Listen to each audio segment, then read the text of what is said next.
afternoon, everybody, and welcome to the last session, which will be followed by the round table. So practically, this is the last one in terms of presentations. We have with us Professor Economou. Professor, I hope, I wish you to. It's a ευχές μου τέλος πάντων. Do we have our colleague Dr. Abdullahi Abdi Sheikh with us?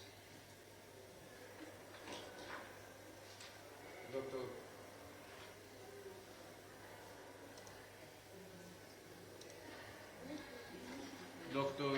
Sheikh? Dr. Swan from the University of Chicago. Doctor, if you could open your camera as well so that we can see you. Dr. Bawaskar and Dr. Raja. I think that Dr. Swan must be here. Let me check if you have any other way to do. No.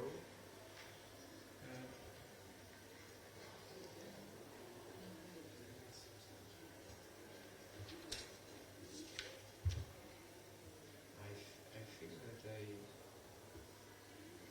can see our speakers.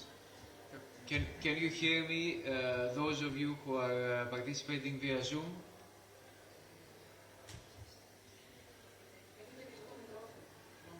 Όχι, αυτό είναι τώρα. Ναι, αλλά ακούγεται από το εδώ. Ας το δείχνω. Hello, can you hear me maybe now, the ones participating via Zoom? Dr. Sheikh, Dr. Swan, and Dr. Bawaskar and Raja.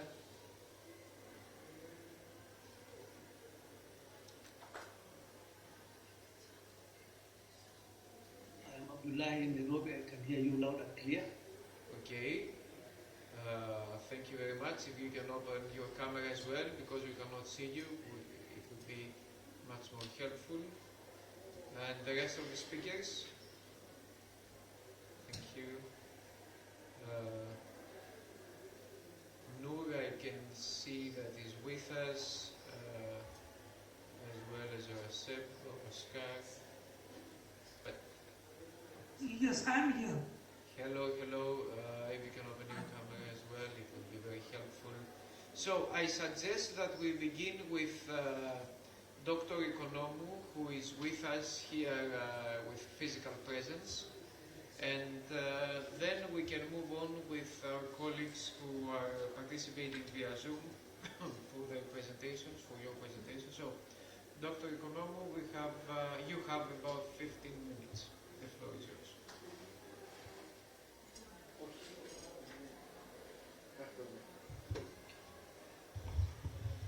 So, hello everybody. I would like to begin my contribution today by drawing on some critical observations shared during the conferences. Thank you. During the conference's opening session yesterday, which illuminate the structural dynamics underlying the themes of this conference. Professor Kataji Whitlock invoked the quest of truth, a foundational yet contested ideal. Professor Kavala underscored the dependence of justice and peace, particularly within the fraught context of Palestine and Israel. Meanwhile, Dr. Barghouti posed questions that demand critical engagement. What normative framework governs contemporary international law?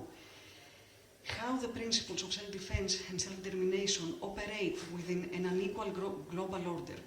Over the past year, the concepts of truth, legitimacy and justice, alongside basic principles of international law, have been subject to distortion and manipulation.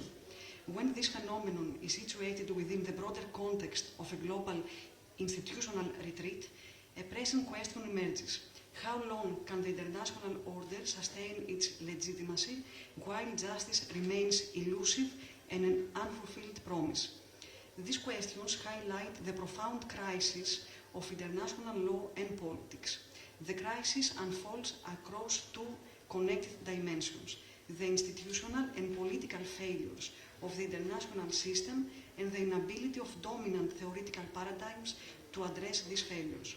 Moreover, it challenges the credibility of the academic community as well, compelling us to confront the limitations of our analytical tools in the complicity of academic frameworks in perpetuating injustice. Gaza, as a site of profound suffering and systemic violence, epitomizes the erosion of international law's authority. For many, Gaza today is the proof of the failure of international law. Indeed, Gaza exposes the stark asymmetry between the normative ideals of international law and their selective application. This asymmetry underscores the enduring colonial logics embedded in international legal structures, which continued to prioritize the interest of powerful states while marginalizing subaltern voices. In reality, however, Gaza, far from being a failure of international law, is another failure of international politics. It is the point of revelation of the abysmal distance between the rules-based order, which lies at the core of liberal international order, and international law. The so-called rules-based order, championed as a framework of democracy, of the rule of law and collective security, is a facade of states' hypocrisy and selective invocation or cherry-picking of international law. Unlike law, which derives Recording in progress. from its codified principles and institutional frameworks, the rules-based order remains a nebulous construct shaped by hegemonic actors. This ambiguity facilitates selective interpretation, undermining international law's coherence and displacing justice as a central concern. The promotion of this ill-defined order not only obfuscates the principles of international legality, but also entrenches the false dichotomy between peace and justice, reducing justice to a perceived obstacle in resolving international conflicts. This paper argues that such crises necessitate a radical reimagining of international law as an emancipatory tool. It calls for the deconstruction of the hegemonic structures that perpetuate inequality and for the strategic mobilization of legal principles in service of transformative justice. This reimagining entails engaging with the lived realities of marginalized communities, such as Palestinians, whose struggles reveal the disjuncture between international law's promises and its practice. Ultimately, this paper situates international law within a broader emancipatory struggles, emphasizing its potential to transcend entrenched political stalemates. It envisions a reorientation of legal frameworks that prioritizes justice over expediency, challenges hegemonic narratives, and affirms the agency of subaltern actors in shaping a more equitable global order.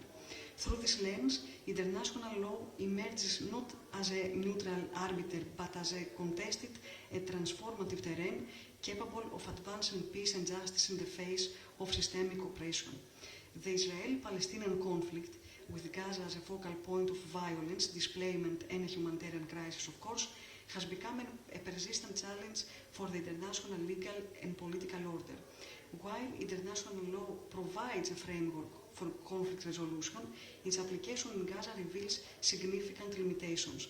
Far from serving as an arbiter, international law is often manipulated by powerful states to reinforce existing narratives and suppress the aspirations of marginalized populations. The concept of realpolitik, which prioritizes pragmatic calculations over power over normative commitments, has profoundly shaped the international community's response to Gaza. This dynamic not only undermines the principles of justice and accountability, but also perpetuates the cycles of instability. The tension between law and politics in the Gaza conflict raises critical questions about the capacity of international institutions to address systemic injustice. This paper will explore the intersection of politics and law with a focus on the ICJ's 224 July advisory opinion as a pivotal moment for accountability and justice. Realpolitik is rooted in the realist tradition of international relations and emphasizes the state interests over justice and over general normative principles. In the context of Gaza, realpolitik has rendered international law complicit in the perpetuation of this systemic injustice. Israel's actions in Gaza, including the blockade, the military operations, the settlement expansion, have been widely condemned as violations of international law. Yet, these actions continue with impunity, largely due to the support of powerful states such as the United States. The United States' repeated use of its veto power in the UN Security Council to shield Israel from condemnation exemplifies the subjugation of law to political expediency. This protection, grounded in strategic alliances and domestic political considerations, undermines the universality of legal norms. The resulting asymmetry, where Israeli actions are framed as legitimate self-defense, while Palestinian resistance is criminalized, exposes the complicity of realpolitik in sustaining the status quo of conflict and suffering. The manipulation of law in the Gaza conflict cannot be understood without a reference to its colonial origins. International law, as a product of European imperialism, was historically used to legitimize colonial conquest and dispossession. During the decolonization era, legal frameworks were often co-opted to preserve Western hegemony while granting nominal independence to former colonies. These colonial legacies continue to shape, even today, the application of international law in the Israeli-Palestinian conflict. The Balfour Declaration and the subsequent mandate for Palestine institutionalized colonial policies that facilitated the establishment of a settler colonial state while dispossessing Palestinians of their land and political rights. In essence, this made Palestine as a legal and a political exception. The inability of international law to address these historical injustices reflects its structural limitations and its complicity in perpetuating this inequality. The failure to enforce legal norms such as the right to self-determination further underscores the enduring influence of colonial hierarchies within the international legal order. In this particularly grim reality, there are legal and institutional tools that allow us to critically reflect on the possibilities of law. The International Court of Justice's advisory opinion of July emerges as a pivotal legal milestone. This opinion constitutes a comprehensive juridical assessment of Israel's conduct as an occupying power in the Palestinian territories. It concludes that Israel's occupation of the Gaza Strip and the West Bank, including East Jerusalem, is unlawful, as are the associated settlement regime, annexation policies, and the exploitation of natural resources. Furthermore, it articulates Israel's obligation to terminate its unlawful presence in the occupied territories as rapidly as possible. Despite its advisory character, the opinion bears significant authoritative value. It delineates binding obligations under the United Nations Charter, Security Council resolutions, international human rights law, international humanitarian law, and the law of state responsibility. 5 more minutes, okay. I will be very, very quick. Possibly the most critical contribution of the opinion is that it profoundly recontextualizes the issue beyond the confines of a bilateral dispute. The court underscores the universal implications rooted in international norms such as self-determination and non-acquisition of territory by force. This opinion's institutional reasoning regarding its discretion is persuasive in affirming the United Nations' historic responsibility, but a deeper normative analysis reveals why the conflict cannot be reduced to bilateral matter. Even absent the UN's responsibility, the Israeli-Palestinian conflict engages the entire international community. Contemporary international law, which no longer adheres to the strict bilateralism of traditional eras and promotes a coherent multilateralism, is concerned with universal values, human rights, genocide prevention, and jus cogens norms. As such, it is politically, legally, and morally unthinkable that the ongoing subjugation and deprivation of the Palestinian people's fundamental rights could be considered a matter solely between Israel and Palestine. This continued indignity and oppression experienced by generations of Palestinians, denied rights that much of the world takes for granted, touches upon humanity as a whole. The degradation of fundamental human rights can never be confined to bilateral dispute. It is rather a global concern that demands a universal response. I will... 3 more minutes. Okay. So, as we draw this analysis to a close, it becomes evident that the Palestinian struggle, particularly in Gaza, represents more than a localized crisis. It is a testament to the structural contradictions of the international legal and political order. The selective application of law, the privileging of state security over human security, and the prioritization of realpolitik over normative commitments have all converged to produce a system that undermines the very ideal it purports to uphold. In this context, the imperative for justice-oriented political mobilization cannot be overstated. A justice-centric reorientation is indispensable for addressing the inequalities that define the Palestinian-Israeli conflict. This shift demands a fundamental departure from state-centric frameworks that have historically prioritized diplomatic expediency over the rights and dignity of the Palestinian people, and justice must no longer be relegated to a secondary concern. It must become the fulcrum around which efforts for peace and resolution revolve. United Nations Resolution 194, affirming the right of return and reparations of Palestinian refugees, must be resurrected as a central tenet of international mobilization. Building upon the ICJ's advisory opinion, affirming the Palestinian right to self-determination, the international community must reaffirm its commitment to historical mandates that address both past injustices and the enduring legacies. The economic dimensions of the occupation require equally robust legal responses. International economic law provides a strategic avenue for contesting the material underpinnings of Zionist expansionism. By employing mechanisms with trade law and investment treaties, it is possible to hold Israel accountable for the systematic economic deprivation imposed on Palestinians. Economic justice is not peripheral to this struggle. It is central to dismantling structures of domination.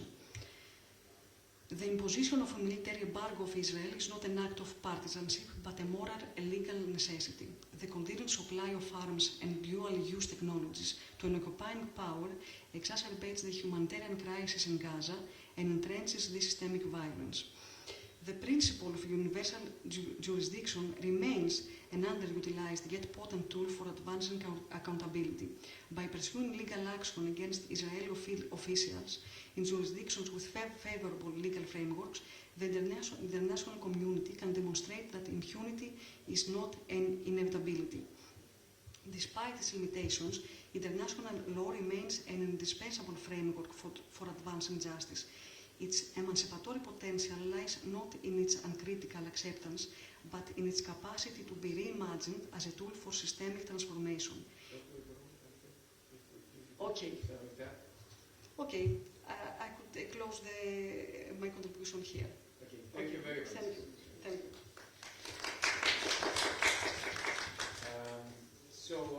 Thank you very much, Dr. Economou. Our next speaker, Zoom participations, is Dr. Abdullahi Adi Sheikh. Dr. Sheikh, if you can hear me. Yes, I can hear you loud and clear. Thank you very much for your participation. The floor is yours for 15 minutes. Thank you very much. Let me try to share my presentation.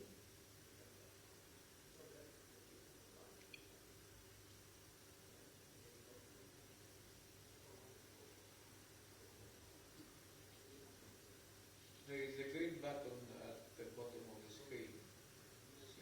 Yeah.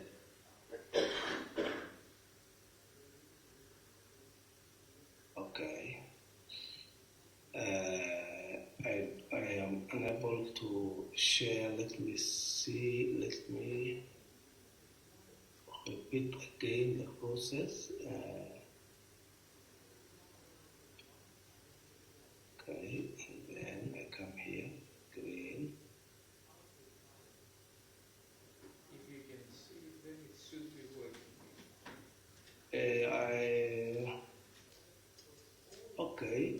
I tried some few minutes ago to see whether it is working, and now it is letting me down. Okay, let me speak to it, hopefully. Yeah. Okay.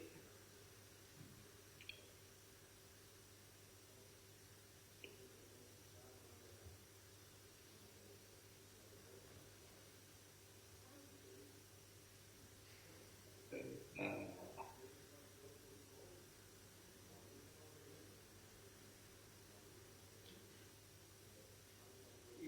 no problem. Let me speak to it because in the interest of Let time. me talk without until this one. So this presentation is about the decline of Western human rights credibility in Africa, and I've done a content analysis on African reports or reports on Gaza conflict. Their response on the various platforms, the digital media is becoming very important. So I did a content analysis. I'm Abdullah Abdishekh, a PhD candidate at Moi University, board non-executive board director at Amnesty International Kenya, and former head of BBC Somali Service. So the background to this paper is that the idea of universal human rights has been a central tenet of international relations, often championed by the Western nations as a key value underpinning their foreign policies.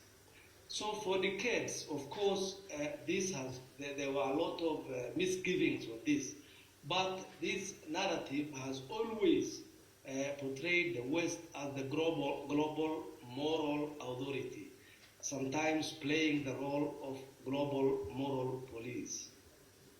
However, this image has come under scrutiny.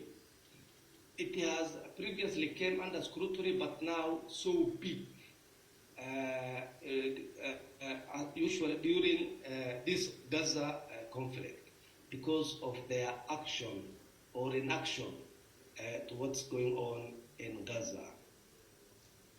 And therefore, the reason for this research is that due to the existing gap, previously a lot of history has been explored on Africa's historical skepticism on Western policies, tracing it to the continent's post-colonial struggles, and this has shown how these grievances shape Africa's critique of Western influence, including its role in human rights advocacy.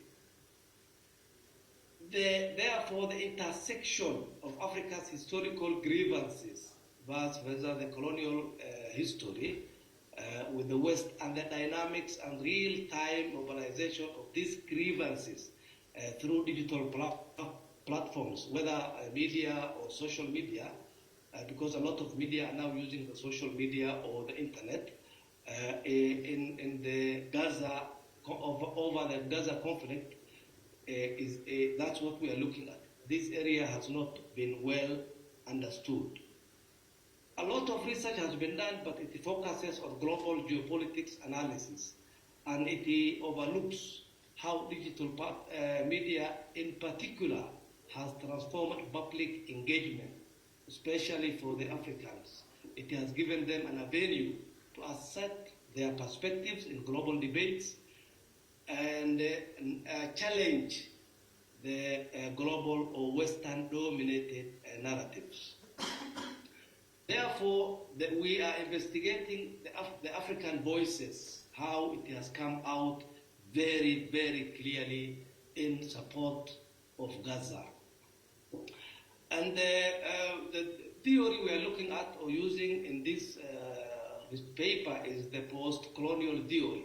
It provides an insightful way to understand Africa's skepticism of the West, especially in the light of the inaction or slow action over what's happening in Gaza.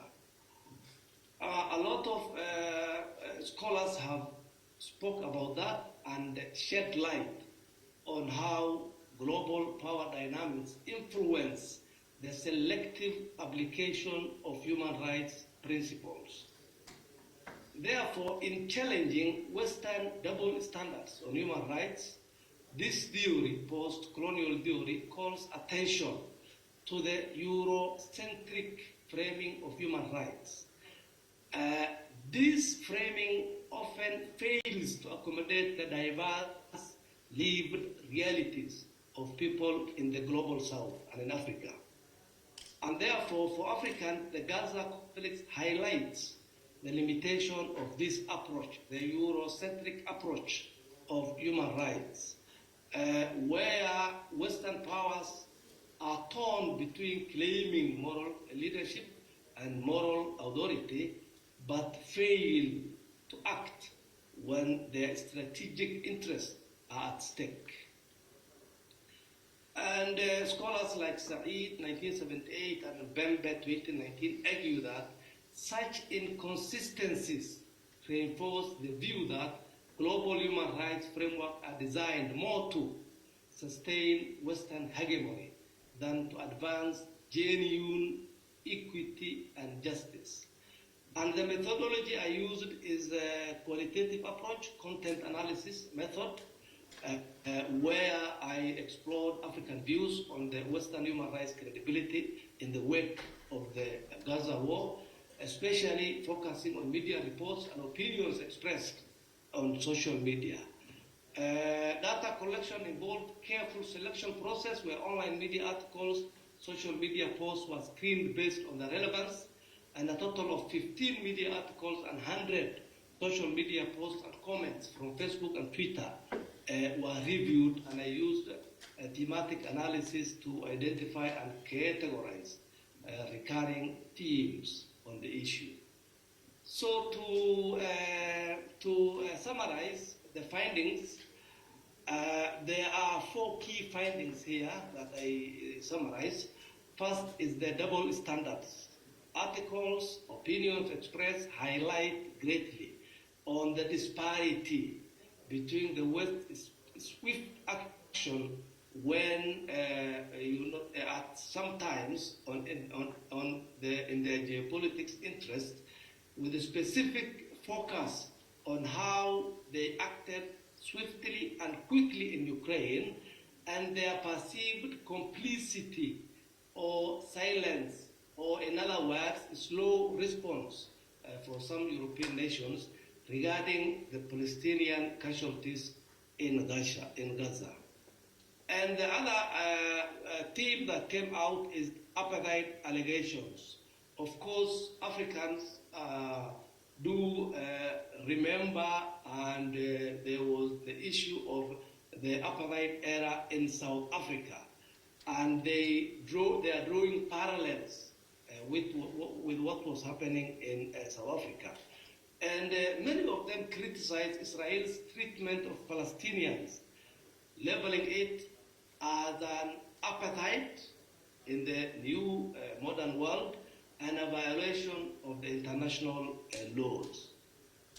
And also the other theme that came out is the selective advocacy, where Western nations are perceived or accused of undermining their advocacy for universal rights by prioritizing geopolitical alliances over ethical consistency. And the other issue that came out greatly is the weaponization of human rights. The articles and social media opinions suggest that Western countries use human rights as a tool to exert political or economic pressure on African and third world country nations, rather than genuinely supporting human dignity and freedom across the globe. And under discussion, as noted in the literature review and supported by the findings, the issue of Western human rights framework is being framed as an extension of colonial ideologies. This perception is rooted in historical contradictions, where colonial powers employed human rights rhetoric to legitimize their imperial agendas, while systematically violating the rights of the colonized populations This is where now the question of who is a human being under the eyes of the West comes up. And there are a lot of questions on whether all human beings are perceived as human beings whose rights are supposed to be safeguarded, or this Eurocentric human rights framework only focuses on the Western and Western allied countries and populations or nations. Both the literature review and findings underscore how Africans critique the West's selective advocacy for human rights, which is consistent with what has been done by other scholars, Abraham Sen and Ahmed, which notes that Western human rights advocacy is often aligned with geopolitical interests rather than universal principles and international law. The findings also highlight the tension between the Western human rights framework, which is Eurocentric, and African cultural values. Many Africans perceive human rights discourse as Eurocentric, failing to account for the lived realities and the philosophical traditions of African societies, such that the African philosophy of Ubuntu, which is an African word for humanity. And what are the implications here? For human rights advocacy, there is need, actually a pressing need, for international human rights organizations, most of whom are Western, to reassess their approach to human rights promotion. The perceived double standards, and this is not addressing the Western governments, it is addressing the human rights agencies. Of course, they are doing a lot in the field, but there's the perceived double standards and selective advocacy undermine the credibility and effectiveness of their efforts, particularly in the eyes of the nations in the global south. And there is also need to promote inclusive human rights frameworks to get far away from this Eurocentric human rights framework. And therefore, international... Dr. Sheikh, sorry to interrupt you, you have 3 to 4 minutes. Okay, thank you very much. Therefore, international human rights organizations and advocates should adopt a unified approach and incorporate local values in the Middle East, in Africa, in the global south, and philosophies such as the one in Africa, Ubuntu, into global human rights frameworks. A relook is needed. And there is need for greater collaboration with African institutions and civil society that can enhance the legitimacy and resonance of these frameworks, not only Africans, but also in other nations. And also there is need to foster a well-coordinated non-Western human rights advocacy, especially in Africa. There is need, they should develop a homegrown human rights framework that reflects on the local realities, while at the same time it aligns with international norms. So in the interest of time, I will stop here, and thank you very much for listening to me and the opportunity to share this in such a global discussion. Thank you very much, Dr. Sheikh. Now, according to our schedule, the next one should be from the University of Chicago, Dr. Swan. I can see the first name, Noor is with us. Yes. Hello. We cannot see you, to be honest. We can hear you, but now we Can can you see see you. Yes, yes. Okay, perfect. Doctor, I'm trying to join in from a different account because I'm going to be doing 2 accounts because of the quality of the voice. If you don't mind, can you just let me in? Oh, yes. From my... Perfect.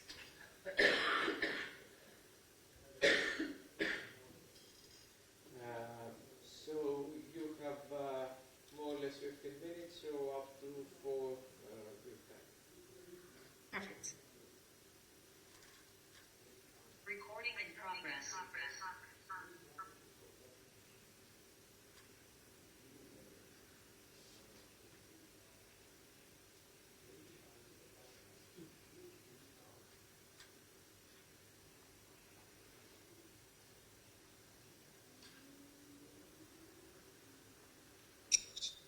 Okay, I assume you can hear me now? Yes, it's great. Perfect. All right, so thank you very much for organizing this great conference. My name is Noor Sawana from the University of Chicago and the University of Falun Gong in Dubai. And my argument is a little bit different than the majority of the arguments today and yesterday as well with Dr. Vermouti as well. So I make the argument that there's a structural relationship between genocide in general and the new world order.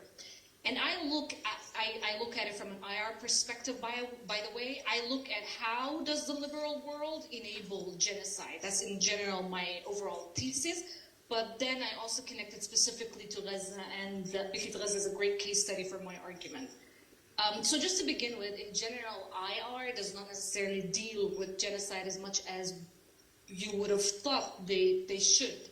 So the majority of IR scholars look at genocide as necessarily associated with domestic factors, despite the fact that IR looks into the majority of domestic elements like civil wars. We don't mind. We don't take it that seriously when it comes to the dichotomy between what is domestic and what is IR. IR has always been famous for that. However, when it comes to genocide, there doesn't seem to be a lot of IR scholars who are situating the international dimensions of genocide. We have Martin Shaw, we have Adrian Gallagher from the University of Leeds, but other than that, we don't necessarily have a lot. And there's a little bit of confusion. There's a little bit of accusation on IR scholarship that we actually bury the evidence when it comes to genocide by a lot of talk on humanitarianism, right? So it sounds like we're dealing with the topic of genocide, but we're not really. As in, the IR theory itself does not situate genocide the way it needs to sort of be engaged with. So I obviously try to argue that there is a systematic relationship between IR and the world order, the international dimension within which genocide exists. It always has to do with the setting, the international sort of system within which it emerges. So that's exactly what I try to do. I try to look at the systematic structural relationship between the international system, which I call an institutional system. My whole argument is an institutional argument. And I argue that this is not sort of a mistake, a byproduct of the world order. This is embedded within, this is a systematic function. It's the way that it operates. It allows for things like genocide, especially genocide, leaves room for things like genocide. And I will go forward on what do I mean by that. So the liberal world order, and in general, the fact that we have a world order, the fact that we have a system provides more protection for genocide than before, because now the concept of genocide, the norm of non-genocide, is directly oppositional to the foundational norm of the whole system, which is anti-intervention, sovereignty, blah, blah, blah, right? So, for instance, in the past, genocide is as old as history. We've had genocide before, there's nothing new here. But if I wanted to intervene as a different state or a polity, an entity within a different polity that is sort of, genociding its people, I can. There's no system to stop me. There are no institutions. There's no right of sovereignty that I need to respect. I'm not going to be sanctioned if I do that, in terms of I'm not going to be a pariah state. So in reality, what we're having is that we're having more protection for any state that commits almost a right to genocide from the state. A part of sovereignty is the right for me to kill my own people. So my empirics, the two things that I look for, this is a qualitative study. There is a quantitative element that I'm trying to establish, but it's going to be a later point.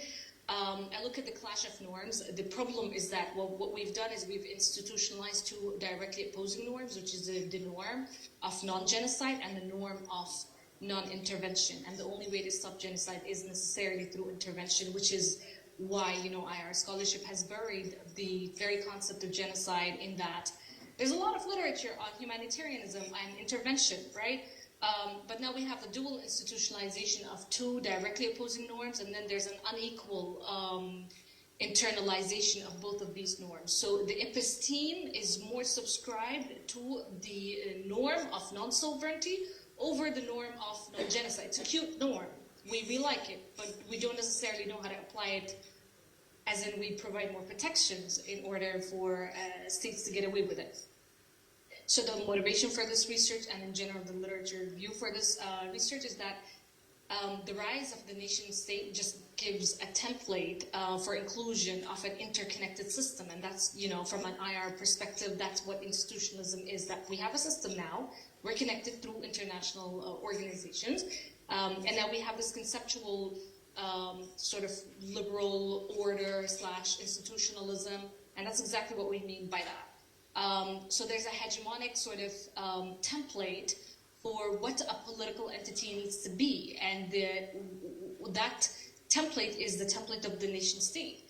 And the ultimate sort of takeaway or the legacy of the nation state is not nationalism. So you might expect that what is genocidal in a nation state template should be nationalism, because we know that there are a spectrum for nationalism between benign nationalism and then aggressive nationalism, which is could be genocidal. But we have a scholar called Mark Levine who made the argument that no, it's not necessarily nationalism per se that is genocidal, but it's the need to impose a homogenization, that I would like to have homogeneity within my state for me to be included and taken seriously as a state in this new system. This leaves states with the problem of unwanted people. And now, again, you're operating in a system.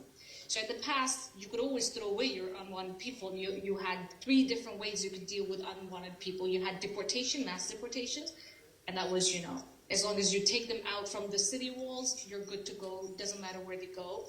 And then you had hyper-exploitation, which is slavery. And then you had, genocide. Now, the problem with the first 2 is that obviously, there's a lot of,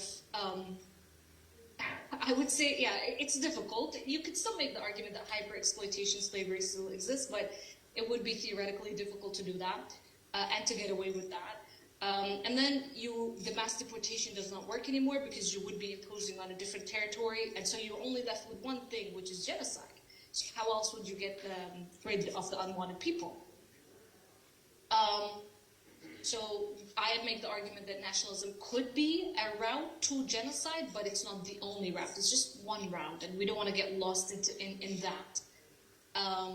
And we know that genocide was committed by states. Like, we have evidence that genocide was committed by states that didn't endorse nationalism, such as Iran, such as Soviet Union, such as China. They were more concerned with homogenizing their populations, sort of, you want it to be a homo-Soviet nation. We didn't necessarily want to be all Russians or sometimes Russian-speaking. And, it's a little bit of a tricky line there, but, from a systematic meta-argument, I think we have enough evidence to support that line of argument. So the problem with international organizations is that it allows for a theory called normative inversion. This was published by Weber and Weber, very influential theory. So what international organizations can do now, because of the legitimacy that they have, because of the system that they have, because everybody's trying to have a homogeneous state, is that through narrative, it can exploit, it can just invert the actual account of innocence, of morality and moral authority. So we have evidence from the Namibian genocide, which to a lot of people is the first genocide of the 20th century, where the League of Nations perpetuated this concept of normative inversion. And how it did that is by concluding that the victims of the Namibian genocide were unfit to govern themselves, and in stating the same perpetrators, the perpetrators of this genocide itself, as the caretakers, the civilizational caretakers. And that was the word that was used, civilizational care of their very perpetrators. And from there, we do have a couple of IR scholars who made this argument that normative inversion became a pillar, obviously of colonialism during, but in IOs. So it legitimated colonialism, obviously, but it stayed. This is not necessarily something that is not there, because it's so subtle, right? You're just inverting the account, and from there, the discourse just inverts who the perpetrator is, who the innocent people is, and we see that in Gaza as well. We see sort of the right of self-defense being denied to the people who are being colonized, but the colonizer somehow has a right to defend themselves. Not a new argument. This argument was made for Germany during the Namibian genocide. Exactly the same argument was made at the two centuries ago, 1 century ago. Right. So the problem with normative inversion at this point is that it's a racialized, at the end of the day, at the root cause is always the racialization of the civilizational hierarchy. So you're perpetuating, you need to have a civilizational hierarchy in order to place one culture within the civilizational care of a different culture. And so that perpetuates within all international organizations because that's the bedrock of the majority of international organizations. And so we do have evidence that the legacy of the LON is exactly this normative inversion, and it stays. It's still available in the majority of international organizations. It's a part of the modernization theory, as well. And so here we come to something very interesting, which is the ontology versus the epistemology of genocide. And by that I mean the majority of genocide scholars, and we do have a lot of genocide scholars, just not IR scholars doing genocide, but the majority of genocide scholars don't have a problem. They might disagree on what is characterized as genocide, but nobody denies that once you establish these parameters, ontological genocide does not exist. We know that genocide, like war, exists. Either there is 1 or 0. It's either there or it's not there. So this new debate about, genocide deniers, genocide presence, this weird, unusual debate about whether a war exists is just very unusual.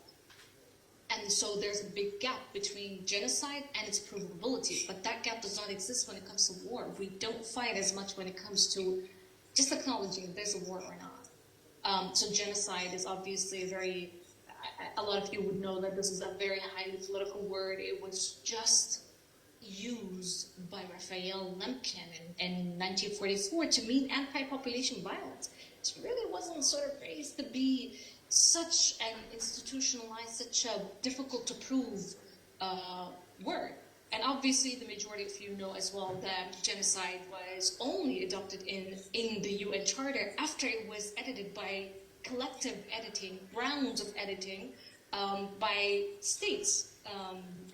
And so the biggest condemnation for this word is that, well, it's a perpetrator-defined crime, right, from the beginning.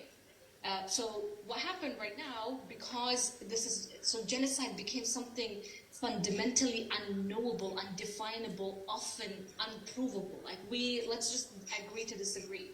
So there is a little bit of a convergence between trying to ground genocide and trying to ground God, for instance. It's the same sort of discourse that we have on God. Like, okay, we don't agree if God exists or not, which is weird.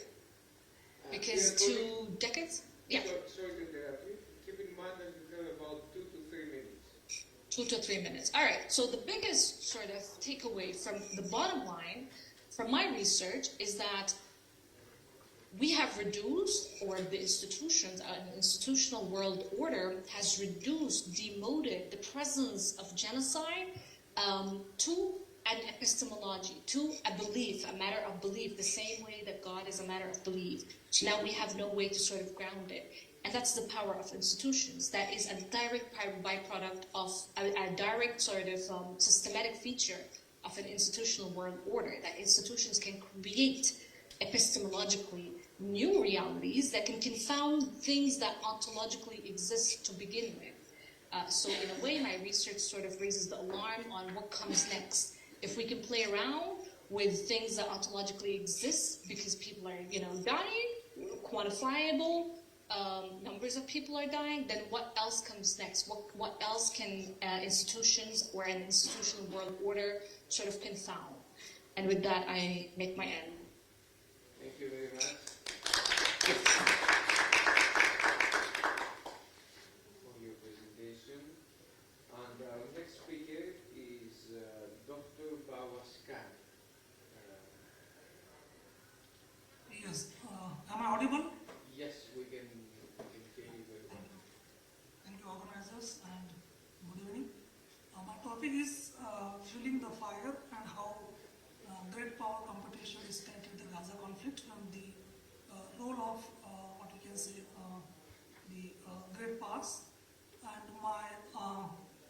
research puzzle along with which the entire research, entire presentation is centered.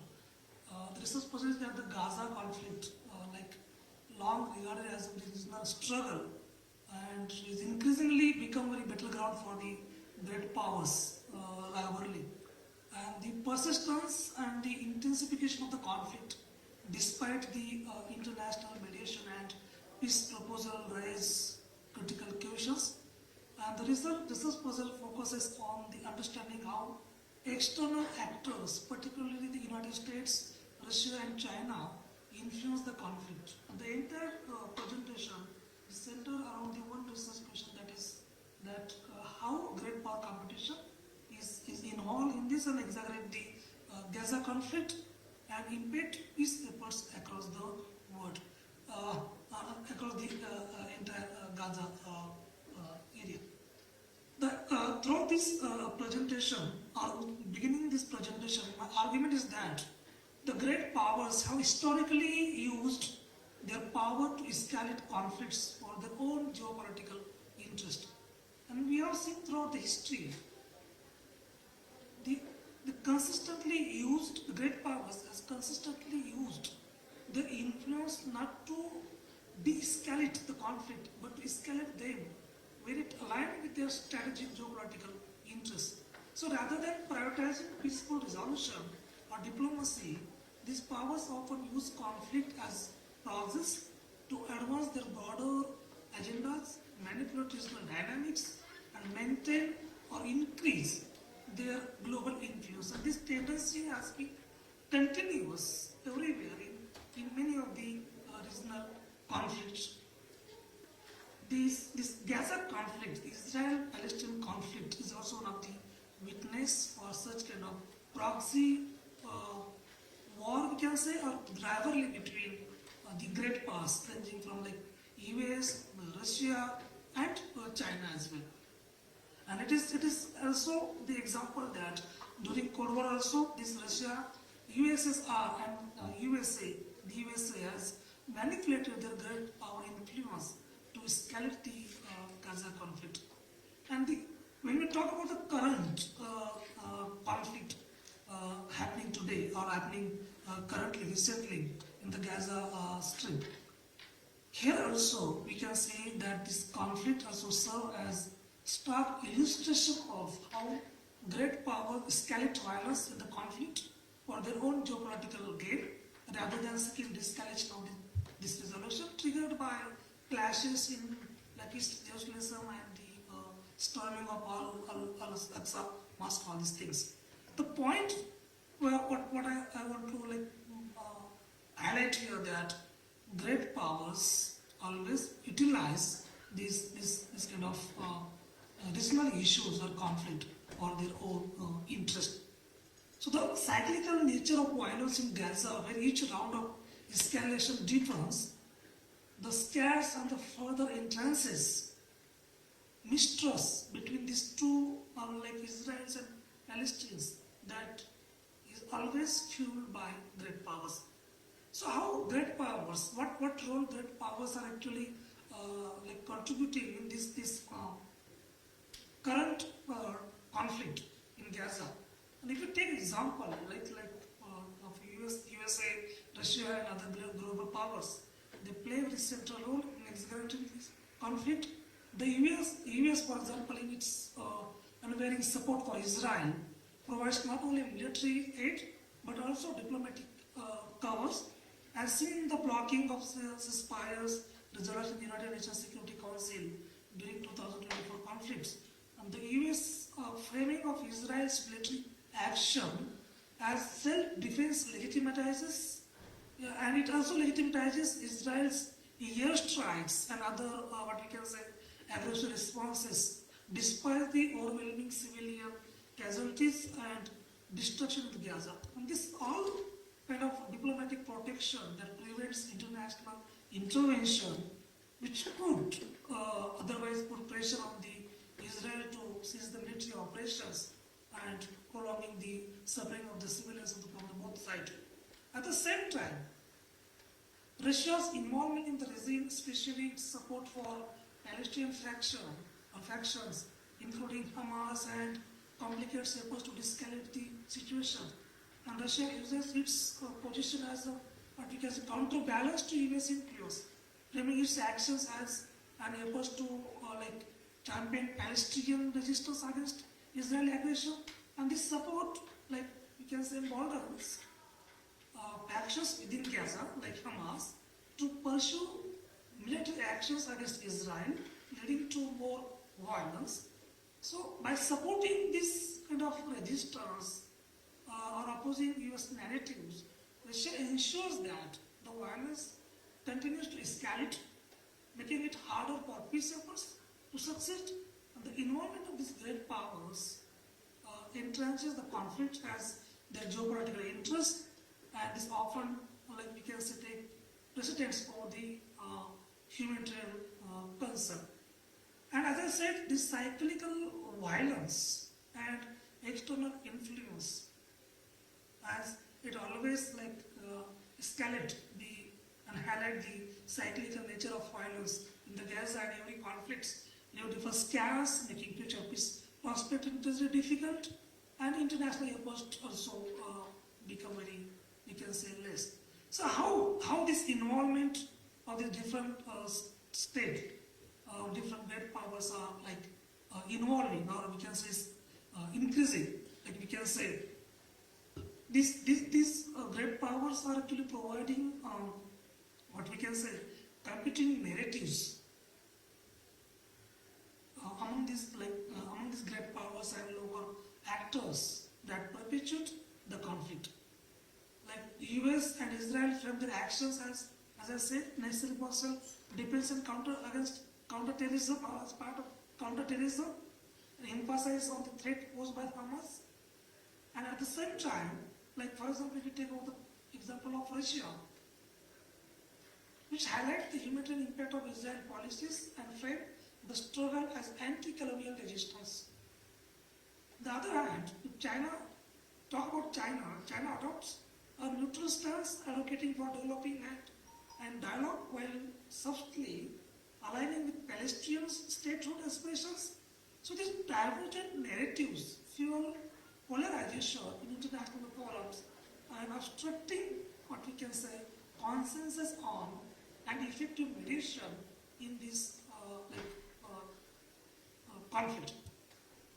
There's another aspect that I can highlight here, that is geopolitical landscape surrounding this Gaza conflict, which is shaped by shifting alliances and rivalries, as Israel's growing ties with Gulf states like UAE through Abraham Accords, that also reflect an effort to counter Iranian influence while sidelining the Palestinian issues as well. And meanwhile, the Iran's support for Hamas and Hezbollah also strengthened the resistance axis against the Israel and its allies. And the other great powers like Russia's engagement in the other like Palestine also enhances the regional influence. China's economic initiatives signaling a long-term strategy that will shape the what we can say Middle Eastern geopolitics. So how they involve? They involve by using different kind of helps, like US giving different kind of help to the countries which are involved in these things. Like how, when we can say how great powers are fueling this conflict. They are playing pivotal role, okay, and they are fueling this conflict through strategic alliances, military support, economical influence, and competing narratives, as I said. And their actions driven by geopolitical interests rather than commitment to conflict resolution that perpetuate violence. Like United States, as I mentioned, it's giving the military and diplomatic support to Israel. The United States always been the most influential external actor in the Gaza conflict, providing Israel with very extensive military aid and unwavering diplomatic backing since 1948. And diplomatically, the US uses its influence in international forum to shield Israel from any kind of criticism. The best example is that during 2024 Gaza conflict, where US blocked UNSC resolution calling for an immediate ceasefire, citing Israel's right to self-defense, and this stance prolonged the hostilities and undermined international effort to de-escalate the situation. When we talk about Russia's act is always as a balancing US influence through Palestinian factions, and it stems from its broader strategy to counter US dominance in the Middle East. Unlike US, Russia maintains ties with Palestinian factions, particularly Hamas, to positions itself as a mediator and an ally to Arab world. By engaging with Hamas, Russia legitimizes the group's political role while challenging the US-Israel alliance. And the best example is that Russia openly criticized Israel's airstrikes in Gaza as disproportionate and called for international investigation into alleged war crimes. On this stance bolsters Palestinian claim of victimhood, but debate the geopolitical rift between pro-Israel and pro-Palestinian blocs in the global diplomacy.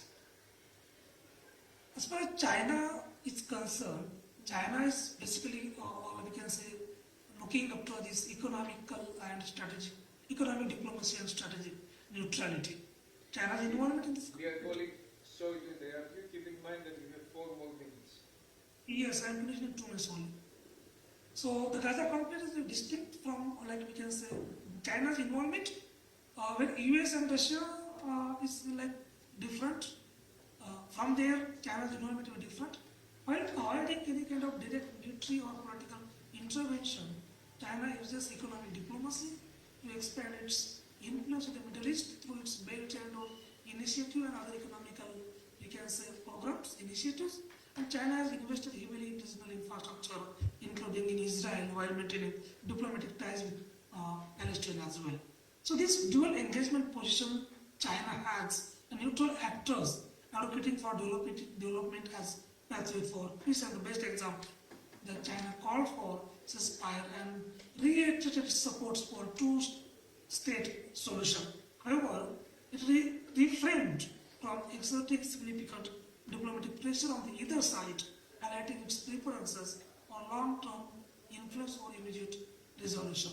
So with all these competing narratives and proxy dynamics, the involvement of great powers and providing it is giving high kind of impact of this great power rivalry on the Gaza conflict. It is actually exaggerating the things and also escalating these things.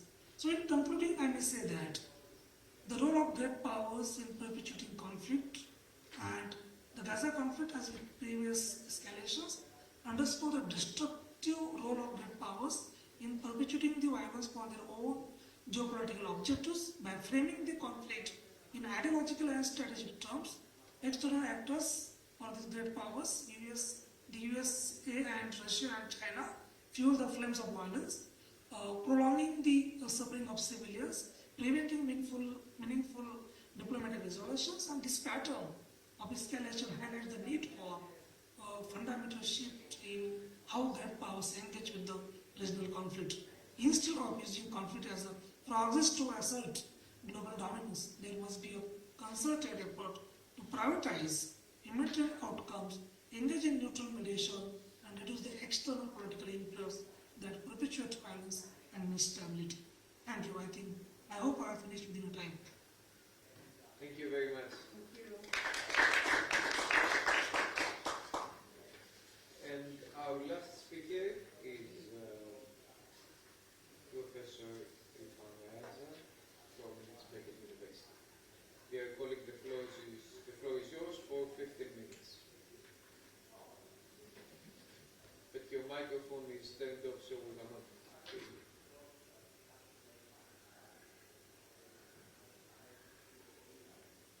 You should press the audio button in down at your screen.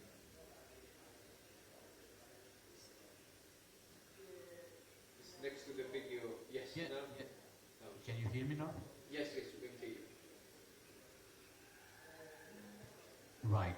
First of all, thank you very much for inviting me to this one of the very important, relevant organizations. And my congratulations to the organizers. And it's been unfortunate that I missed. I was supposed to be there, but anyway, next time. So I would like to share my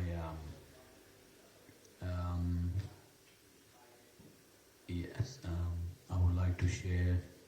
Your screen, it's the Yeah. green button which says share at the center of it. Yeah. So, can you see it now? Yes, we can see it. So, thank you so much. Well, I start. So, actually, I am one of the Leeds University alumni. So, what happened with the rise of all the student encampment started after the student movement, particularly it get momentum from US, and then it reaches to England. The University of Leeds, bit about the University of Leeds. Some of you might know University of Leeds, and particularly maybe you have been studying there, or some of your friends and all that. It's a traditional university in the north of England, and it's about a century-old university. And so what happened is the students they decided to occupy university, arguing that the university is complicit with the ongoing genocide in Gaza. So when it started on the 1st of May, this picture is the entrance. We called it Brotherton Library. That's an iconic building in University of Leeds, main entrance. And inside here there's a library. So all students, they gathered there on that night. I went there. I was, as I mentioned, this is a participation observation method I used because I was not officially part of that encampment, but I was covering that. So it brought students from all strands of all faiths, all ethnic groups. Everybody was a student from different, including the host student was there. So then at the beginning, they occupied Brotherton Library and setting up camps there for overnight stay. And the university was initially very cooperative. They opened their building, and then they authorized students to stay in certain the part of the building.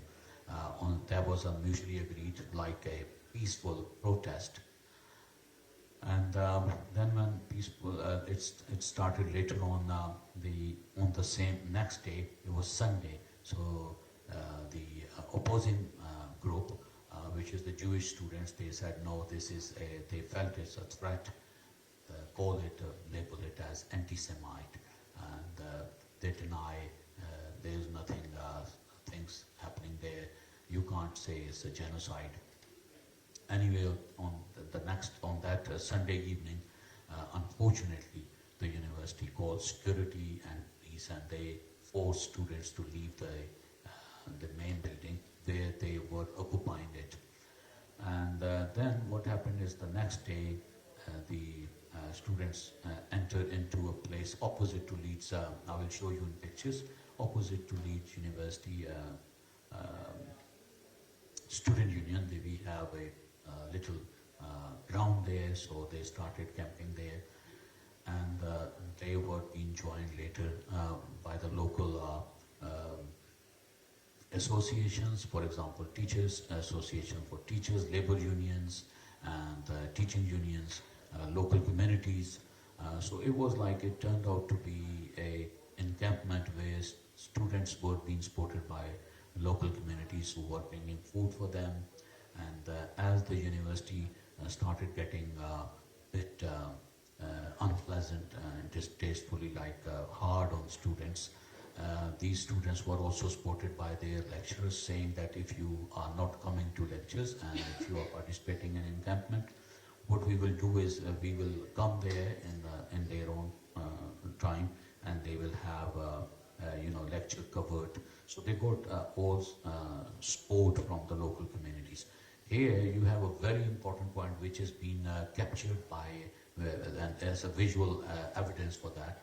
The issue, the mainstream media, what they did is they translated the issue as label it as a religious problem or an issue linked with Muslims only. However, on the ground, the situation was really different. It was reflective of an humanitarian issue rather than a religious issue, and also an issue which is not linked with certain people, but it is to do with people who love freedoms, and freedom as one of the core values of Britain: freedom, justice, equality.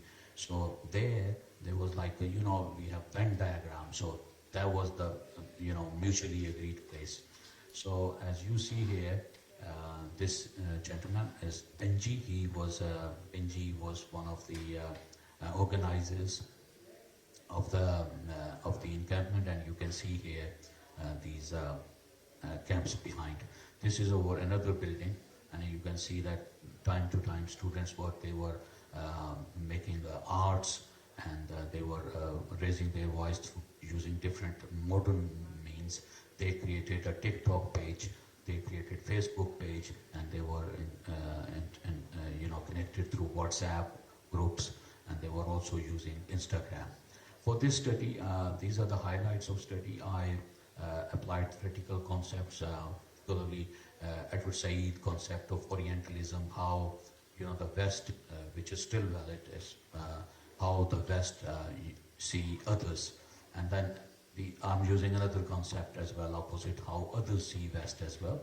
And then apart from this, Stanley Cohen's folk tales and moral planning concept is very applicable here, how these students are being portrayed in the local media and the national media as well as problematic, as outsiders, as troublemakers, especially troublemakers. Why? Because they are why they are protesting. There's nothing happening there. There's nothing to do with the genocide. There's no genocide. So those deniers, they label these students as an enemy within. So three main themes emerged: enemy within, troublemakers, and problematic people. And then I also used a framing theory, Erling Goffman's, which is very relevant, how media frame certain people. And with these approaches, participation observation method, as I said, I was there covering, and I was reporting it I'm also a journalist as well. I was reporting it not for the mainstream media. I did write article for Daily Sabah, 3 articles, and also I was capturing the visual on my putting it on my TikTok account, LinkedIn, YouTube, Facebook Reels, YouTube short videos, and all that. The key research question this study asks is whether the Western values, especially freedom, humanity, equality, and justice, are still valid and applicable in contemporary times, because there's a lot of academic evidence, scholarship in the recent months, especially after the conflict have started, is to do with like how Gen Z people are not happy over the role of their country. That's why you see more and more movements every day since the start of encampment. The students, not only in Leeds, in different cities across Britain, especially in London, you see marches on weekly basis, and these are different sets of communities. All people from all strands of communities, they come together and they talk about. So first question was about is it a time to rethink about West values? The second question is the future of Western educational model, because Leeds University on the whole, if you study the educational model in Britain, it's very like traditional university, a university where professors, many of them are not here with us. I'm one of the students of Professor Phil Taylor, who was very active. His book on Iraq war.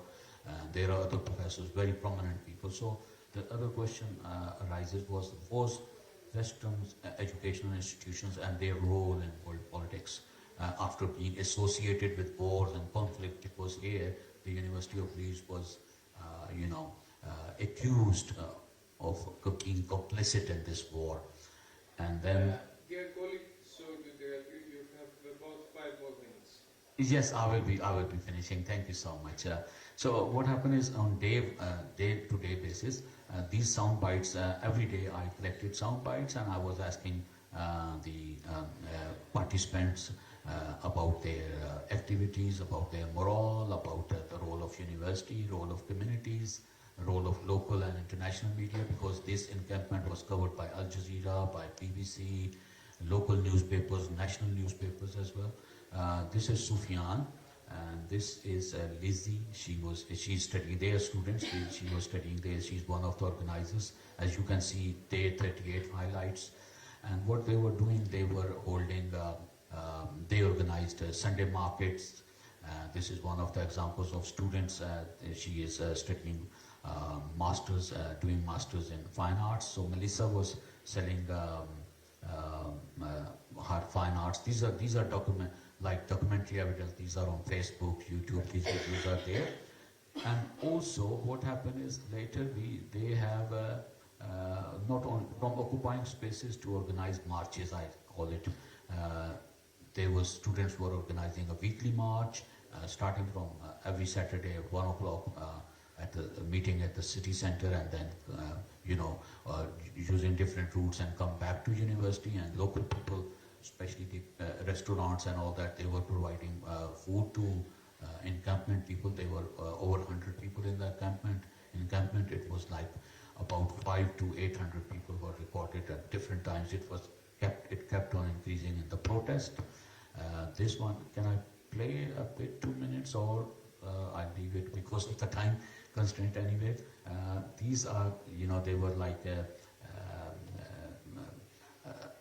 we have art markets, and we have food festival, cultural festivals, in which local Leeds-based Gazans, they came and they cooked food for all the encampment, and it was like a community event. Lastly, we are, as I approach to the end, the president of Palestine Solidarity Campaign, he came in and he said, I had a quote for him, I quote him and I read it. A lot of challenges, security tried really hard to push down on us. We had a lot of harassment from Zionists and a lot of agitators. We faced a lot of harsh weather.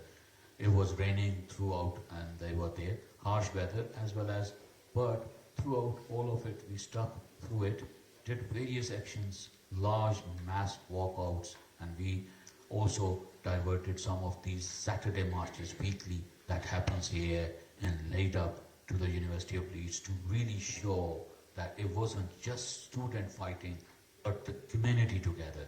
That was the message by Jawad, and it is seen, it was in the media. So the key finding here was like, first is the United Kingdom educational institutions and the media were deteriorating to demonstrate a fairer and balanced approach to pro-Palestinian protesters who were penalized, misrepresented, and framed as an enemy within, anti-Semite, violent, terrorist sympathizers, and lawbreakers. One of the key findings suggests that educational institutes such as University of Leeds has acted fearlessly by installing face-recognized cameras. Moreover, the university forcefully halted students to continue their peaceful pro-Palestine protests. So, in a very systematic manner, the students were being harassed, students were being attacked by the security and by some of the students from opposing camps. And this is what has been happened. But overall, one of the very important points, the takeaway message is that these pro-Palestinian protesters, even though they got opposition from the media and politicians, it is still there. Although the encampment has finished, but it has left a very unending mark on local community, their minds, and they come together at any time soon. Maybe we have another encampment. So thank you very much, all of you, for listening to me. Thanks for your time. I would be very happy to take any comments or any questions. Thank you so much. Thank you very much. I think we have concluded, not I think, I'm sure we have concluded in terms of presentation. We have 15 minutes ahead of us until the closure of this session. So the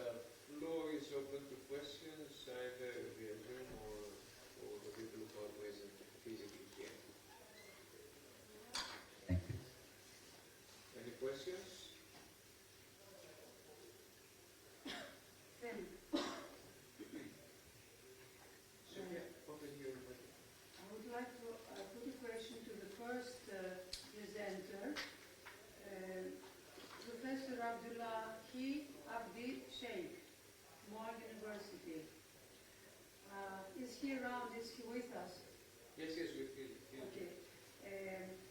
I know about a little, not thoroughly. I like the idea of Ubuntu and the critique of the individualistic human rights approach, which is truly Eurocentric or Western-centric, if you like. But I wish to ask whether there is a counter-proposal for improvement of the human rights statute, let's say, of the new setup of human rights globally minded and not Eurocentric or Western-centric. Maybe we should gather all the questions and then you can answer them all together.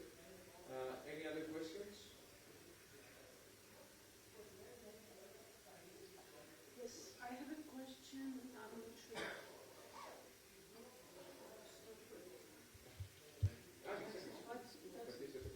Okay. For Professor Raja, I would like to know what is how the University of Leeds is collaborating with Israel, if I understood correctly. I'm always intrigued by this because when I hear about universities collaborating with Israel in research or whatever, I'd like to hear a bit more detail if there is. Thank you. Thank you. Any other questions? Well, it's rather a comment, not a question, and a gentle reminder that anti-Semitic acts are nowadays generated mostly by those who are accusing the world of being anti-Semitic. It's, I mean, every act that is happening, and it's called anti-Semitic. In the last period, if you just look a little bit behind the scene, you will understand that all these are generated by caused by those who are accusing the world of being anti-Semitic. So, in fact, they are the anti-Semitics themselves. They are bringing this to themselves. Thank you. Shall I answer? Let's gather all the questions and then we can you will have the floor again, all of you, for a second. Right. Okay. In that case, I will answer later. Or if you want me to answer right now, I can do that. Thank you. You will answer again once we gather all the questions. Thank you. Anyone else? Just from my side, I would be. I'm also interested about this concept of a different approach to human rights from Dr. Sheikh. In substance, would it include some different norms, or is it a matter of respecting the existing norms of human rights, whether some of the Western and German they don't respect it? In addition, I would like to ask Dr. Raja, on top of the previous questions, if anything has changed after the demonstration and the sittings by the students in terms of the university's policy towards Israel, but towards the students as well. I mean, was it somehow its strict policy? Was it somehow altered because of the backlash from the way it confronted its own students? Is the environment more open, more progressive by now? And about and for the colleagues who refer to international law, there is always a question, which is partially linked to what Dr. Sheikh said also. So the gaps in international law constitute a matter of normative substance, meaning we do not have the proper international legal rules to deal with such situations.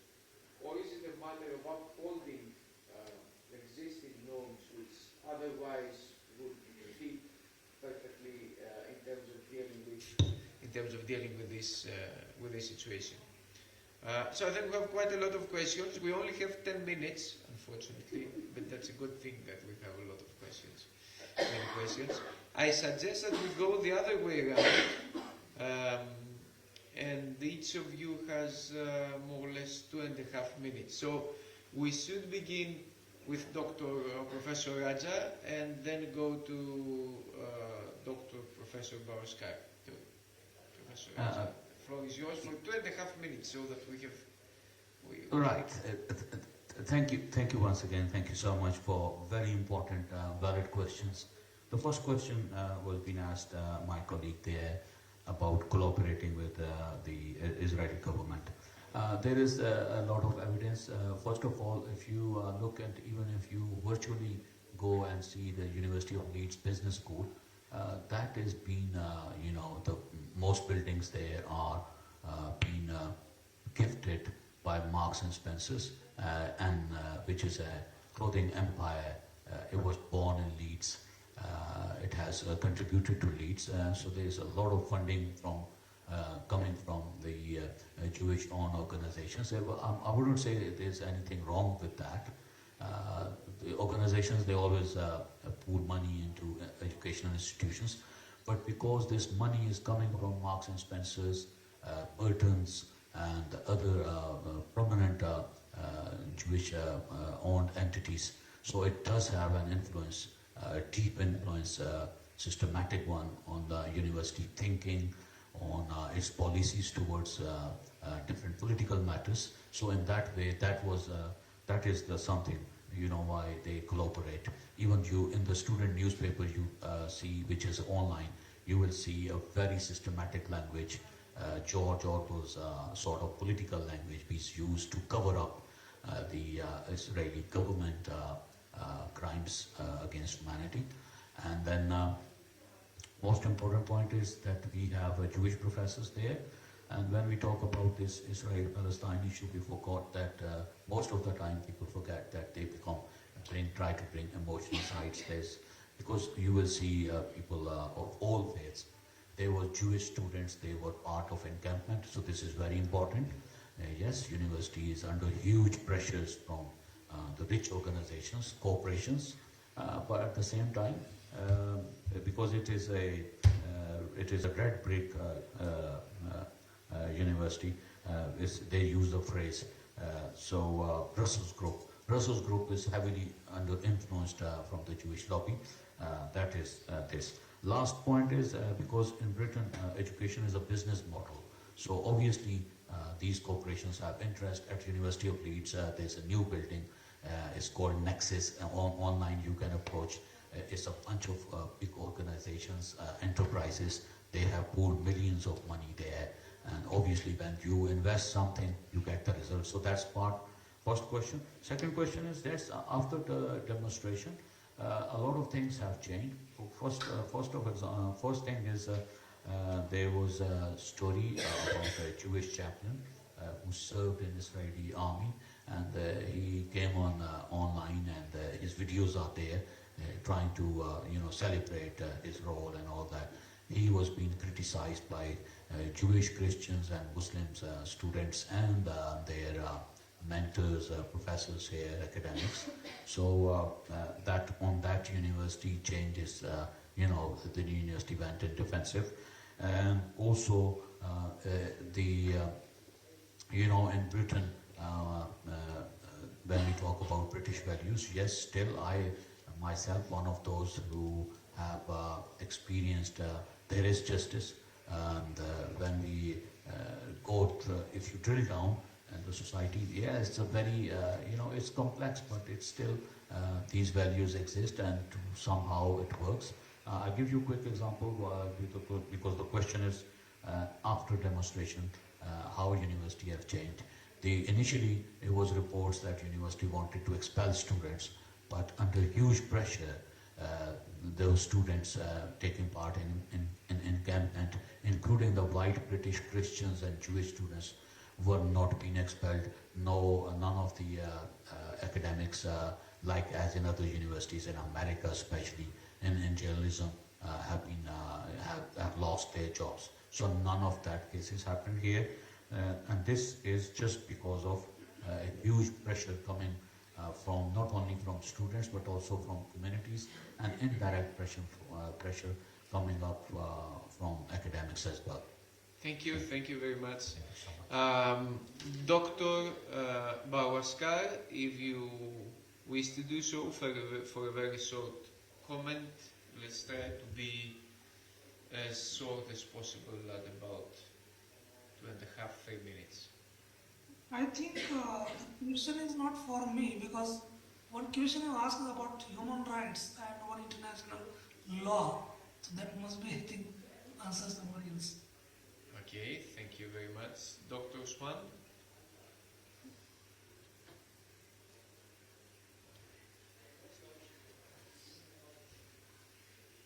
No, if you can hear us.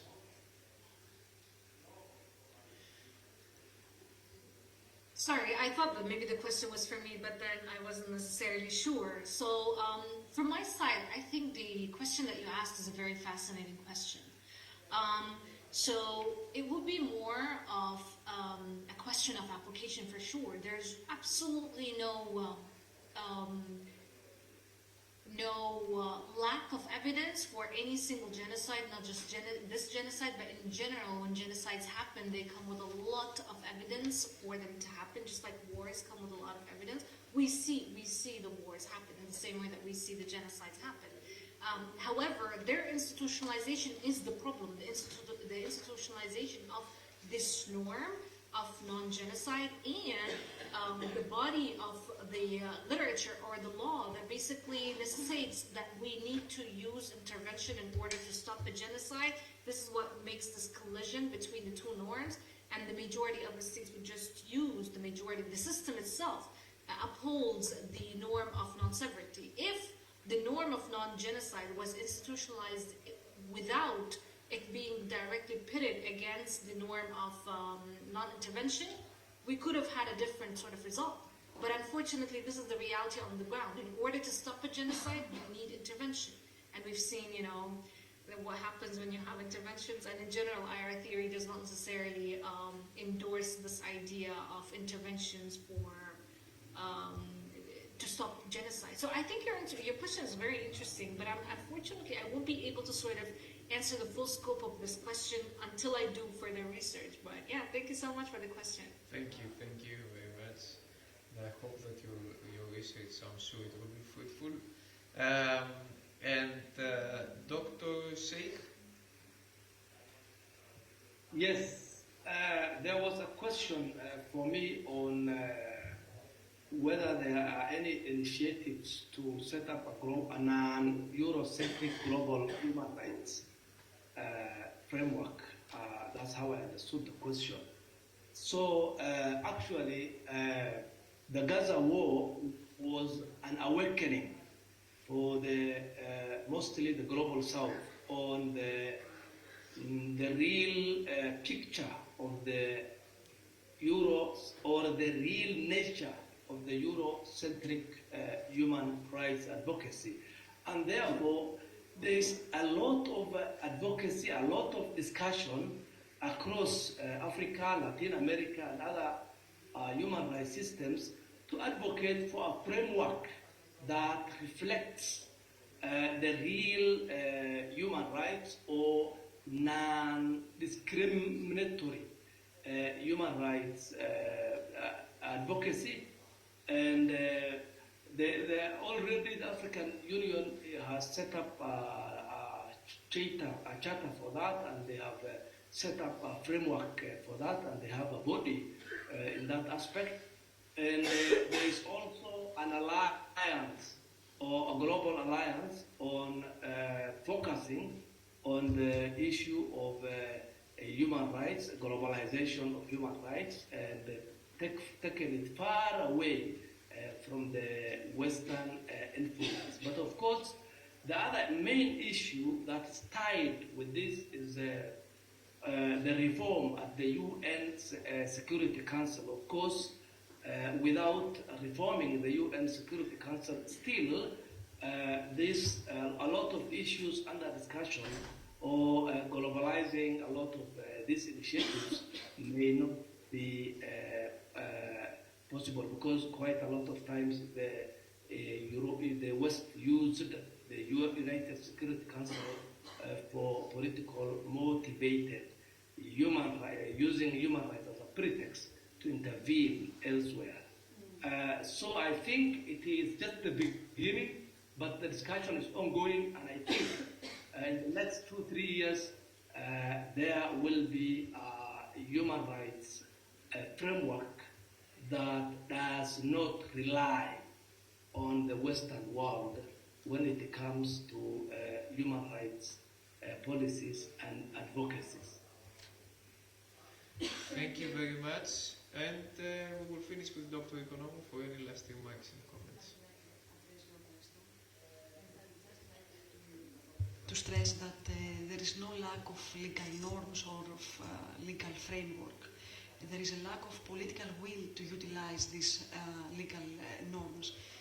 I believe that what is needed today is a strong political mobilization and a strategic litigation of international advocacy. Thank you. Thank you very much. Thank you all. We will have a coffee break and we will be back in 15 minutes for our 8th roundtable session, which is the last one. Thank you, everyone.